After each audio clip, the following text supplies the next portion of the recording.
Si tu as de l'argent qui dort à la banque, tu es en train d'en perdre chaque année et sans même le voir. On te répète d'investir, investir, investir, mais personne ne prend le temps de te dire pourquoi. Alors aujourd'hui, je vais te dire la vérité.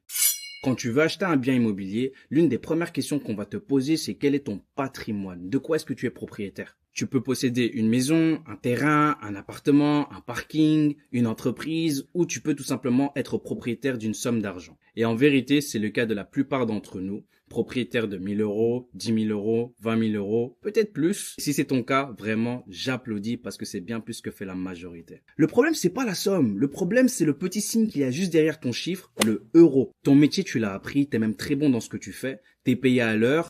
1 heure, ça n'a pas changé, 60 minutes depuis la nuit des temps. Je te l'ai déjà dit, le souci, c'est le symbole auquel t'associes ton dur labeur. De toi à moi, est-ce que tu sais vraiment ce que c'est? Non. Et pourtant, tu lui confies tes efforts. L'euro est géré par la Banque centrale. Et disons que la Banque centrale et toi, vous n'avez pas les mêmes objectifs. Pardon, no shade à Christine Lagarde, moi je suis juste là pour dire la vérité. L'inflation, c'est douloureux pour les consommateurs, mais c'est un aimant pour les investisseurs. Je t'explique. Imagine un pays, un continent, là où j'ai mon produit, je change rien, la même matière, même composition, même packaging, et je peux augmenter légalement son prix de 2% chaque année. Mais je vais y aller. Bien sûr. Je travaille pas plus, hein, mais j'augmente son prix chaque année de 2%.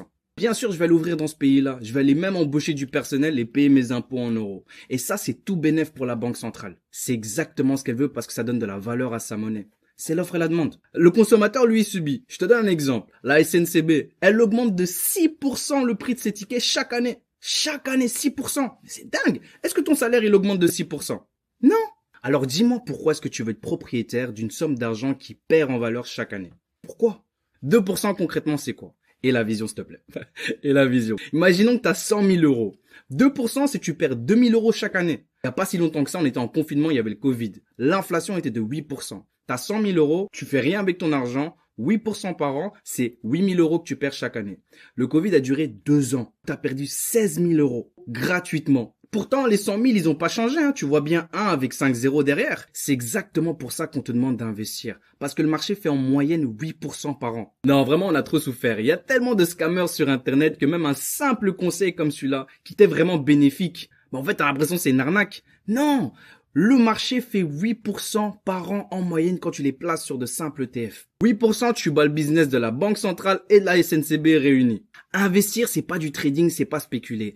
Investir, c'est devenir propriétaire de ce qui grandit avec le monde dans lequel tu vis. Parce qu'au fond, ce qui dort finit par perdre et ce que tu fructifies finit par grandir. Moi, c'est Kyle, je suis cofondateur et éducateur chez Kyle Invest, là où on a